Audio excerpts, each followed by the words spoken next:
All right. Morning. Welcome back. Let's get started for today. So, a few updates with regard to things that have been going on and just some things to know with where we're at in the class. Welcome back. So, as I shared on Monday through that Canvas announcement, bit of an interesting week. Last week I was returning from a conference that was held in Portland. I was driving along I-84 East, about 30 miles east of the Dalles, and there was a sudden patch of black ice. Car spins out of control, kind of goes up and over a slope, and rolls upside down. So my dog and I kind of got rolled upside down. I was hanging upside down by my seatbelt.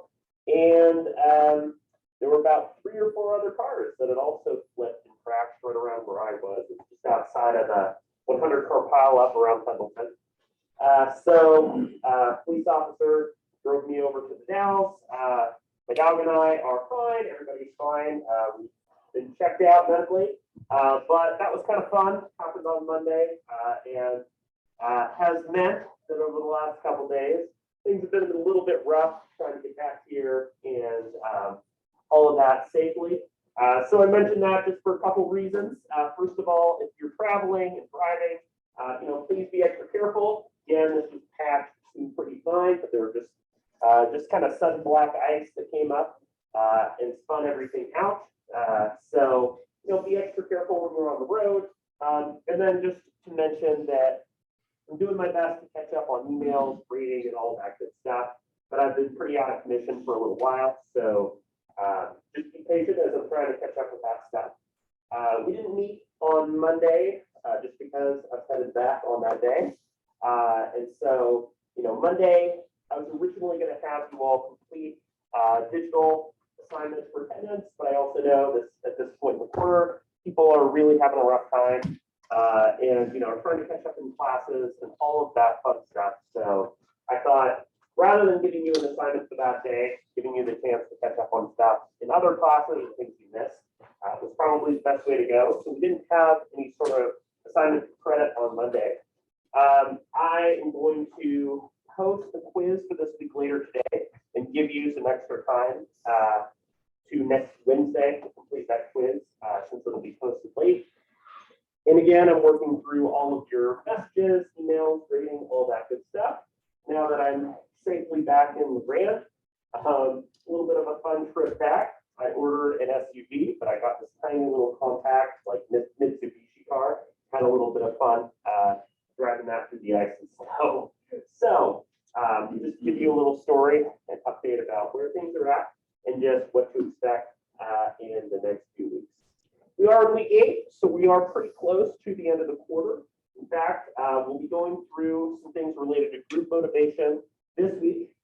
Next week will be our final kind of full week of content. And then the last week of the quarter, during week 10, will be the opportunity for you to share your small group observations. So I'll be posting sort of the rubric and expectations for that assignment.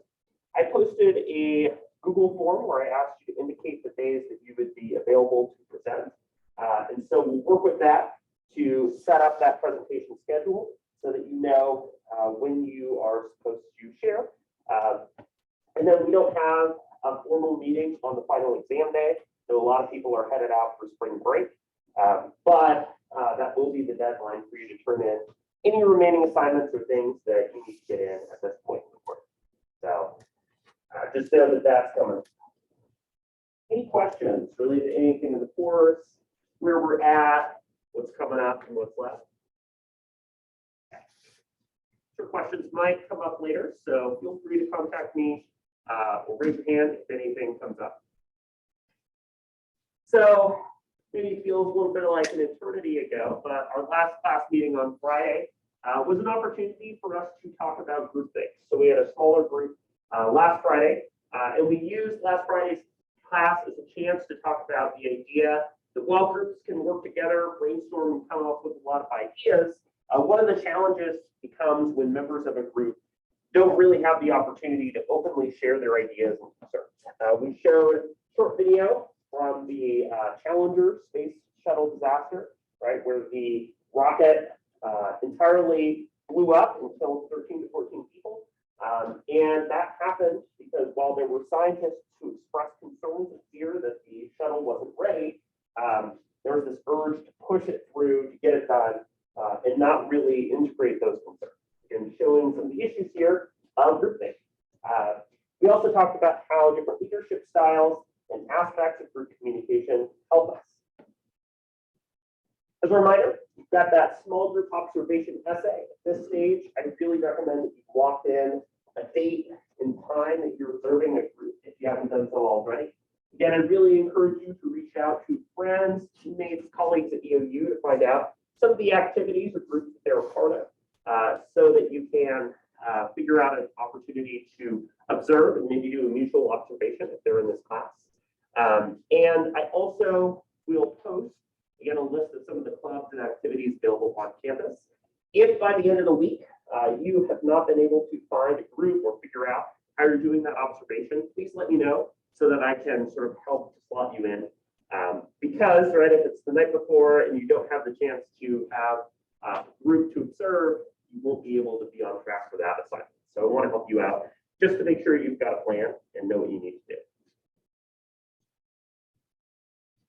So last class, again, we talked about this idea of groupthink, this idea that there might be a majority of people who believe, for instance, that you should hire candidate A for jobs. This person over here thinks you should hire candidate B, but because they see the majority of people feel one way, they don't want to express their opinion or view, right? Because they see the group going one way, they might not share their individual concerns or thoughts for the group as a whole. The core idea here in groupthink is this idea of self-censorship, where people choose not to share or bring their ideas forward because they are fearful of not getting backlash from the group. There's a couple other examples. The Bay of Pigs invasion under the Kennedy administration was a major foreign policy failure, but a lot of military leaders didn't feel like that they could express their concerns because the president really wanted it to happen.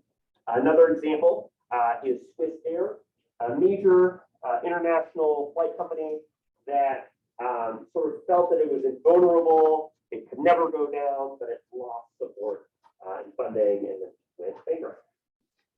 So groupthink, again, is a major problem when you're working together because you might think that everybody's on the same page and feels the exact same way about an issue, but it turns out they have differences of opinions on topics, but just don't feel comfortable sharing them. One really cool way to combat groupthink is to ask people to write down or sort of document their thoughts at the very beginning of the meeting before they have the opportunity to hear from each other. That way you get people's opinions before their opinions get skewed by the group. If you all are working together, maybe on a team for a school project, maybe give people the opportunity to take 5 minutes and write down what this school project should look like. That way you can compare and contrast your ideas. Talk a little bit again about some of the things like playing devil's advocate, letting people sort of take the time to think through decisions rather than snap judgment, and the ability to openly express your views. Again, there's no bad question. Having the opportunity to share your thoughts and concerns is an important thing to combat groupthink. And we talked about some of these ways that different types of leaders can emerge. You can be a conductor, right, like a conductor for an orchestra, but the way that you allow members of the group to come together, whether it's more hands-off or whether you're actively collaborating or coaching with the group, is a great way to help group members work together effectively. As you're doing your group observation, you might be thinking about which style of leadership shows up for you in that group meeting. So maybe you notice a group in which that leader is this conductor type role, or is more of a technician to offer skills for particular situations. So today, we'll be talking a little bit about motivation. Again, this week will be kind of an exploration of motivation in groups, what compels members of a group to work together and behave effectively. We've all been a part of a group, for instance, in high school, maybe in another college class, in which there's been somebody who hasn't actively contributed or participated. They ghosted when you've attempted to contact them, email email or message, right? And you try to reach out and you don't hear anything back. So you also might have found yourself in a position when you're working in a group where you're getting off track, you're getting off focus, you're thinking about other things, you don't want to be there, right? So we'll be talking about some of the ways that we can work together to prevent that from happening, to keep ourselves really focused and engaged as we're participating in groups. Core idea here, right, is this idea of motivation. And motivation is an area that we see explored a lot in things like psychology, sociology, communication, and a whole bunch of other fields, right? Motivation is the idea that we are giving people essentially a reason or a goal to act on particular issues. We might think back to 2 or 3 weeks earlier in the quarter where we talked about theories X, Y, and Z, right? Theory X is that people are, very motivated just by getting food, water, money, things that they need to survive. They don't really come in wanting to work. Theory Y says people are motivated to do a good job and work. And theory Z is somewhere in between where people want to do a good job. But they also want to feel like they have the ability to create good relationships with other members of the group to get their needs met. So motivation then is about understanding why it is that we want to climb up the ladder or act or solve an issue. In collaboration, right, is this idea that you have multiple people who are working together to solve or come to a sort of agreement on an issue, right? We talk a little bit more about collaboration in classes like conflict management. But collaboration deals with the idea that people aren't just here because they want to solve a problem, but that when you have the sparks fly from people working together, you have more than the sum of its parts.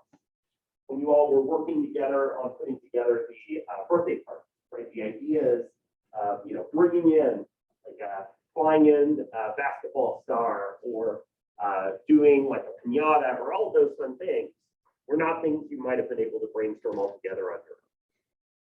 So motivation is really about understanding, if you are a leader in a group or if you're a member working together in a group, how can you all work together to deal with challenges and solve them well. So we should care about this because if you're in a group yourself, it helps you to stay focused and figure out what makes you work together well in a group. And if you're a leader, right, and you're organizing a group, how can that group work together to solve issues? So there's a lot of different things that can impact parts of our process of working together in groups. One of them being this idea of persuasion, right, of convincing or kind of compelling other people to act. Influence, having some level of authority or control over members of the group. And motivation, again, compelling people to act and reach goals. Some of the factors include our individual and group receptiveness. That is, how open are we to receiving feedback and sort of a response to, whatever it is that we're working on. So one thing that we can work on to become sort of members of a group that work together is thinking, hey, this person has a really good idea for how we can do this hybrid symposium. Let's work together and integrate this feedback. So we have to create sort of an environment in which we're willing to hear and to consider feedback. If we're making fun of somebody for sharing an idea that we think is silly or stupid, right? Then we oftentimes don't create an environment that motivates participation. We should also think about the surrounding circumstances, right? So for instance, if somebody is, really trying to make ends meet, is having a really hard time, dealing with a lot of stressors, for example, making a commute, getting to work, right? That's going to impact the way that that group is motivated. You might think back to Maslow's hierarchy of needs. We have these core needs, things like food, survival, safety, and so on. So before we can even start to think about doing a good job, we have to think about making our basic needs. Physical conditions, right? So when we talked about group meetings earlier in the quarter, we talked about the idea of having regular breaks, giving people the opportunity to get snacks, use the restroom, do basic stuff like that is crucial because people are not going to be motivated or persuaded if they're exhausted, worn out all the time, and not able to really focus. And then the last thing to really think about is people's attitudes toward the task. How do people feel about trying to solve or address the issue? For instance, if people are dealing with conflict that's either too easy or too difficult, they're not going to be especially motivated. If it's too easy, it's going to be something that can be easily blown off, pushed back, and not something that's going to take a lot of mental energy to solve. But if they're dealing with a problem, right? Maybe they're trying to code an entire website and they have no idea how to do that, then there's going to be despair, there's going to be fear, there's going to be concern, and just this sort of powerlessness feeling that members of a group can't actually solve the issue at hand. So a really key way to motivate people is to, and help create this positive environment, is just to make sure that the goal is realistic with what members of the group are able to do and accomplish. So those are some things to think about as we're exploring some of the challenges of group members working together. There are what we can consider both content and process theories to explain sort of the steps of motivation and what compels us to contribute to a group. So content theories, right, are dealing with this idea of rewarding and reinforcement. How many folks have heard of Pavlov's dog? Yeah, so that's a classic case in psychology and sociology, right? The idea here is that Pavlov came from a psychological background. The idea was that whenever Pavlov rang the bell, right, the dog would get food. And through classical conditioning, what Pavlov observed is that when he would ring the bell, the dog would start drooling, right? The dog would get excited because the dog knew the food was coming. Even though the bell on its own, that sound has nothing to do with food, because he created that repeated association between ringing the bell and the dog getting food, that was conditioned together, right? You might think similarly, if there's smoke, there's fire. Smoke itself isn't a fire, but it signifies or represents to you that there is a fire happening. So we use this kind of conditioning, these relationships, to determine sort of through steps of separation, right, how different goals and rewards connect to each other. So under content theories, we know that, if the dog shakes or the dog sits or lies down, that it's going to get a treat, right? My dog likes to sort of like act like it's pawing you over and over again because she knows she'll get a treat if she doesn't shake, right? In that same way, we know we get a reward for participating and doing what we need to do for a group. Whereas a process theory is trying to understand how motivations and goals interact with each other, right? So rather than saying, if you are doing well in a group, then you get a bonus or you get a raise, right? It says instead, what are sort of the things that are causing members of a group to behave the way that they do? Maybe you go to a group meeting and realize people are tired, they're hungry, they don't have the chance to go to the bathroom or get a snack. So you reorganize the group to allow for regular breaks. Maybe you split people into groups where the chatty people aren't regularly contacting each other. So process theories are trying to explain all the different things that are coming together to affect motivation. The process theories are mostly operating conditions rather than classical. Yes. Yeah. So they really deal with those multiple intersecting elements. So similarly, when we're thinking about that, we can think about differentiation, the idea that members of a group and people that are working together are each dealing with new challenges or issues, things that they might not have dealt with before. A really good example of this is, if you're involved in something like work or an internship, or heck, even your classes during COVID, right? That was a very different set of experiences and challenges you're dealing with, right? That members of the group felt that very differently, and that you hadn't really, had to deal with the things of moving remotely, dealing with COVID protocols, all that stuff that you did before. Meanwhile, integration is the idea that we can find commonality in people's experiences. That is, hey, I went through in my business this challenge with COVID too. We had to move everything remote.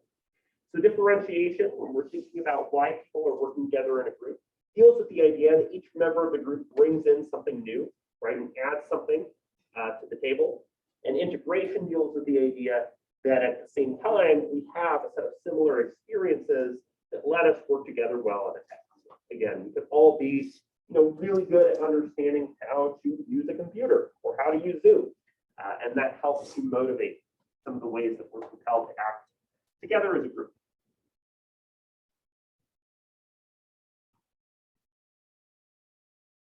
So Frederick Herzberg, figure here, right, was again kind of interested in the social and psychological processes of our group behavior and participation.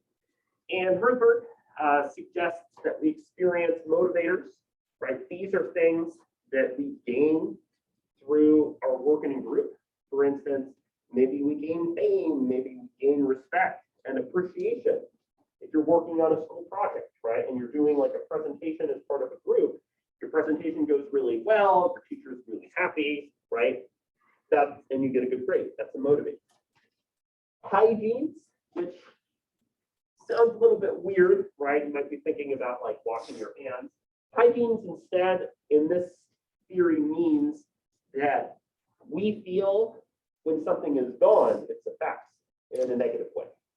For instance, right, if you took a shower, like this morning, and suddenly you were out of hot water, like maybe your roommate used all the hot water and you were left in the cold trying to wash up.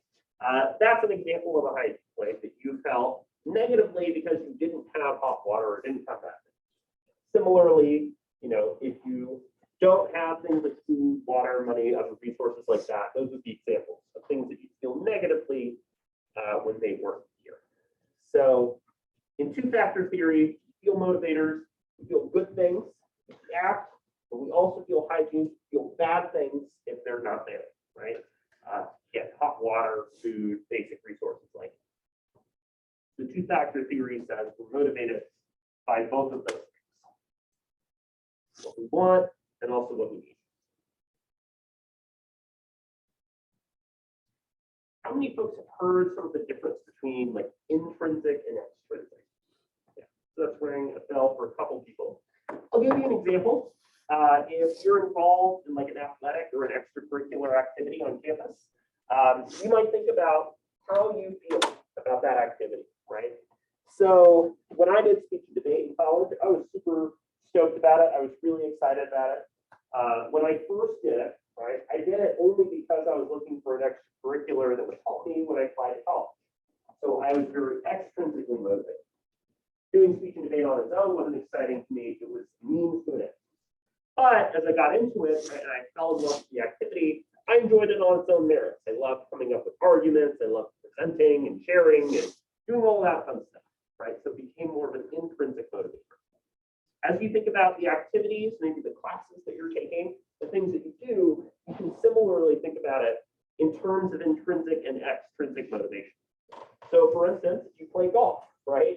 Are you playing golf because you have to, you're on scholarship, you're part of a team, or are you doing it because you love it on its own? You love going outside and doing, a round of 18.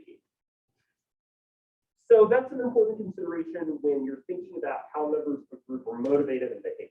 The idea that an intrinsic reward is that we value doing the thing in of itself. That, many of the hobbies and things that we love to do aren't necessarily productive, right? They're not designed to, fulfill some type of end, but that they're things that we enjoy on its own merits. For instance, my dad has loved doing jigsaw puzzles. Completing a jigsaw puzzle does not mean that, suddenly you get like a monetary reward, right? Completing Wordle does not mean that you get something exciting, I guess, outside of bragging rights, sharing on social media, but you enjoy it on its own. Whereas an extrinsic reward is a means to an end. You don't enjoy the thing in itself, you enjoy it because it lets you get some other goal or thing, right? For instance, do you live to work or do you work to live? So if you don't find yourself enjoying or feeling very connected to your task or goal, right, you're doing a job because it helps you to get something like money. So thinking about the rewards and motivations that we have to do whatever it is that's going on in our lives, I think is important, if you're a group leader, to think about which of those two is explaining how members of the group behave. Ideally, we like people to be intrinsically motivated. They're interested in doing the thing on its own merits. That's not always the case. So what I want to do now is I'm going to split you all into 4 different groups. And I want each group to take a look at one of these 4 theories that's discussed in your text.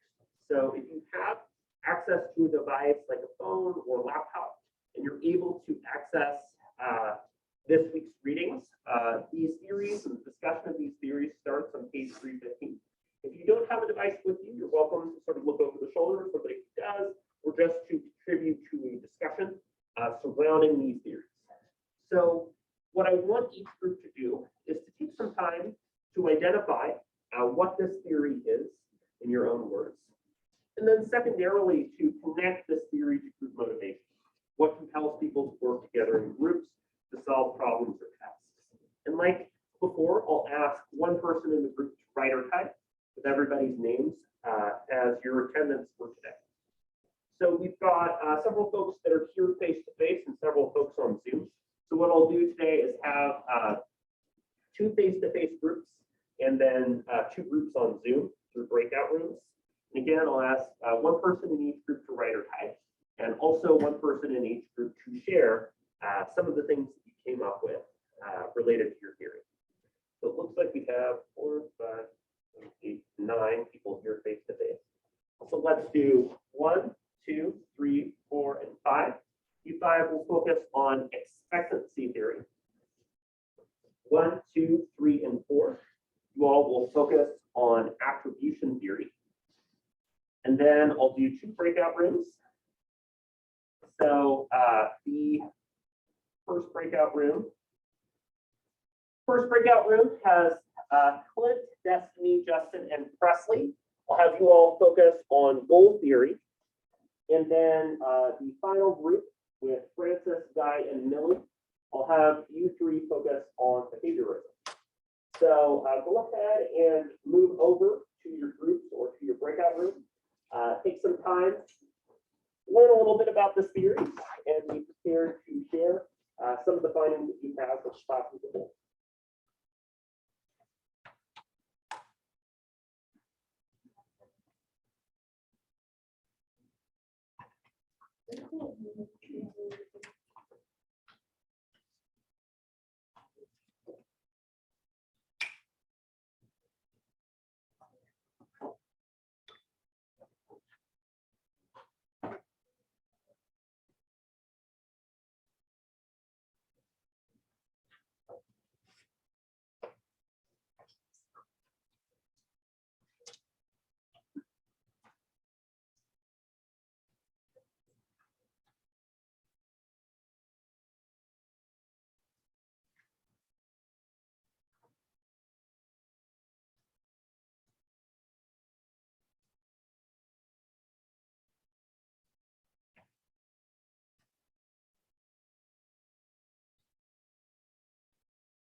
I basically kind of said, it kind of doesn't matter what we do, because either the security or something with the whole needs doesn't basically not get if it's good, if it's too good. Or if it's not good.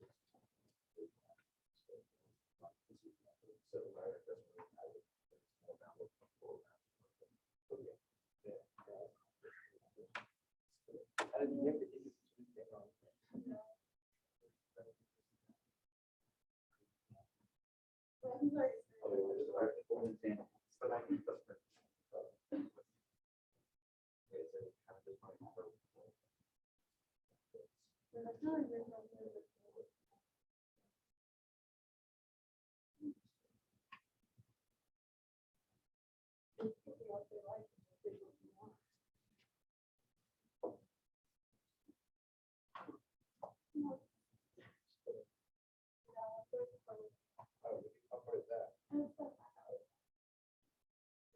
People, about 5 more minutes or so. Seems like people are doing pretty well. If you have some thoughts on both of these questions.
Give a couple more minutes for Zoom folks to wrap up.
Okay, so it looks like we've got everybody back who was on Zoom. So seems like there's some good progress and some good things you all noticed about some of these theories. So let's start here first with expectancy theory. So take some time to share what this theory is, how this theory could connect to group motivation. Go for it. We have expectancy theory, and our theory basically explains that people feel motivated to do a task if they receive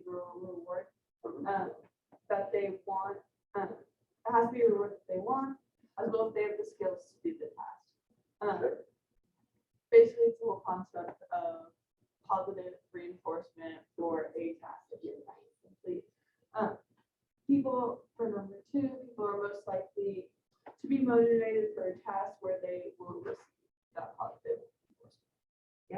Yeah, so right, this does deal with this idea of having rewards, being motivated to receive a reward for doing a task. One thing I might add of just a little bit more for context on this theory, right, is expectancy theory deals with expectations, right? Again, if you have a pet and your pet does a trick and the pet in the past has received a treat, if they shake their hand or sit down or something, right, and you don't have a treat, they're going to be like sniffing and looking around and trying to figure out where's the treat, right? That is because we receive rewards for doing tasks and have received rewards and reinforcement in the past, we are expecting or hoping to get that same type of reinforcement in the future. So again, for instance, if we know that we spend like 2 hours cramming for preparing for an exam, knowing that that's let us do well on the exam and the task, we're going to feel frustrated or maybe weirded out if we do a lot of studying and we don't do well on the exam, right? So we expect to receive rewards as a result of our behavior. We expect that kind of constant reinforcement. And so if we don't get that, right, that might be a big contributor to problems that our members of the group face. So if you're thinking about this in the context of working and contributing to a group, just recognize that if you're reinforcing or rewarding a group for doing behavior, that if that stops, that could be a major factor that hurts or limits the group motivation that they see. So good job in describing expectancy theory. Let's hear from the attribution theory. We said people's behavior is motivated by the environment or around them. So we explained it. How does this explain different motivation? That does not really matter what they do. It matters what boss and superiors around you, other people think about how you did it. Like half of this is like people actually might be motivated to pay more significant invoice people. So failure than success. So like in your gave example, like you'll probably get more feedback if like something wrong. Let's say you're giving a presentation, where like some things that are wrong about it, and like the professor will probably say, "Oh, you guys did a great job. Here's a little bit of things you guys can do," other than like if you were to just do it perfectly, then you did a good job. Sure. Yeah, right. So if we think about attribution, right, this term, it might be what we attribute to or associate with something. So, we have expectations, we expect positive motivation, but we also have the idea that, we connect things, again, like the bell signifying food in the same way that if we know, for instance, that this is like an example with like the compliment sandwich method, right, where somebody offers positive feedback, constructive criticism, then more positive feedback. Sometimes, like, I feel like we get primed because of that, because we hear a piece of positive feedback from somebody, like a teacher, a professor, a boss, or something. We're like, okay, well, when's the other shoe going to drop? Okay, when are we going to get to like the constructive feedback or the criticism? Because we know that it's coming, right? We attribute like a compliment sandwich method or the use of positive feedback with upcoming constructive or negative feedback. So again, attribution theory deals with the idea that we have sort of emotional, psychological, social connection between what we hear and see and what we associate that with. If we take a really good mix, we know we're going to associate that with, good feedback from our boss, for instance. So let's hear from the Zoom group that covered goal theory. What came up to your group? We said that goal theory is a way to motivate yourself, or in this case, a group, by setting achievable goals. And you can use goal theory to motivate a group by setting like individual goals for people and then have them come together and use those individual goals to complete like a big picture project. Yeah, thanks, Justin. How many of you have ever had like a situation where you've had to like write down goals on a whiteboard or like do type of group brainstorming for goals? Yeah, seeing few folks nod. All right, so goal theory deals with the idea that the way that we can motivate and get people involved in a group is by presenting people with goals, under the assumption that when we are motivated toward goals, we we can feel these kind of tangible goals for ourselves, that members of a group can work effectively for those. So oftentimes a way to handle goal theory is, as you all mentioned, right, setting up those individual goals. What do you individually want to do?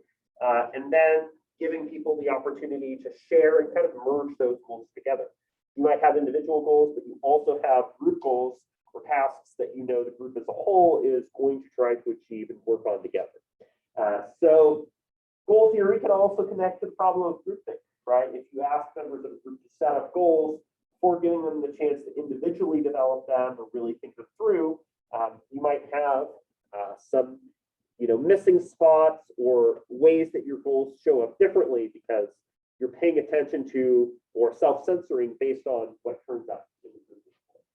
Yeah, goal theory can be really useful. That deals with this theory why, that when we set up goals for ourselves and what we want to do for the group, that the group can achieve and do well. Lastly, let's hear from the behaviorism group of Zoom. What did you all notice? So we figured that behaviorism explains that any action people take is dependent on what will happen afterwards.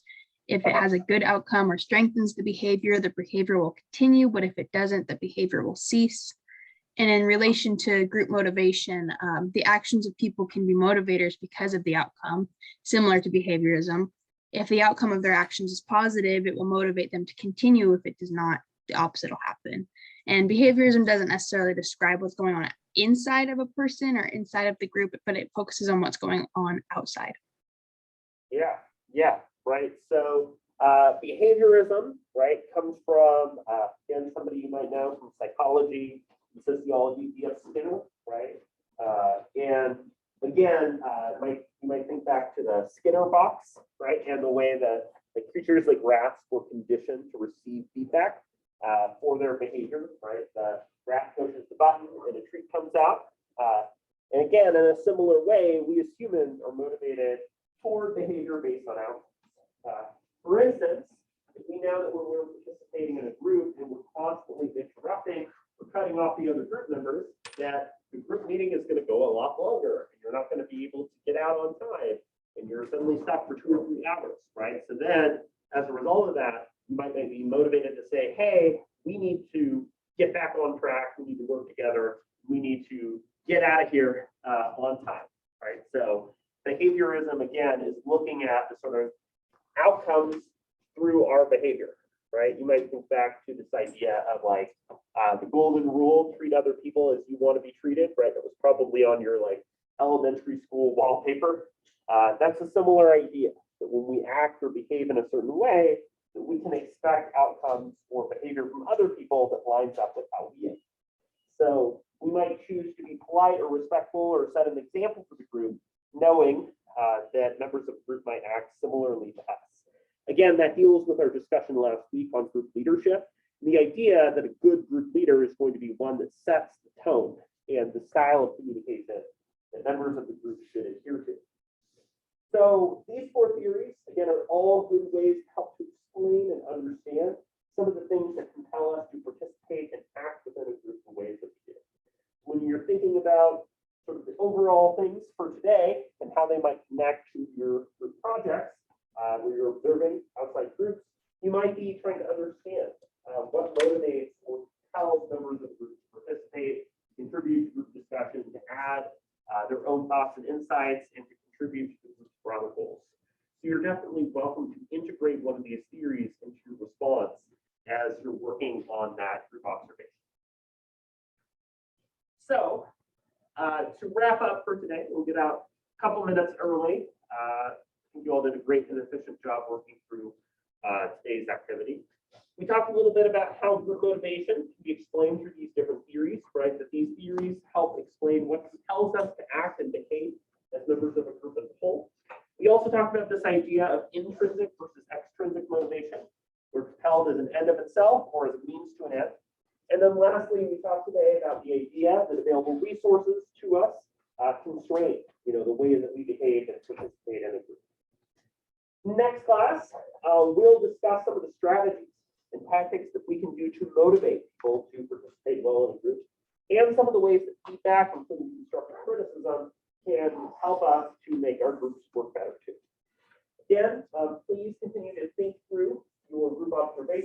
be working on addressing the emails and adding the quiz later today.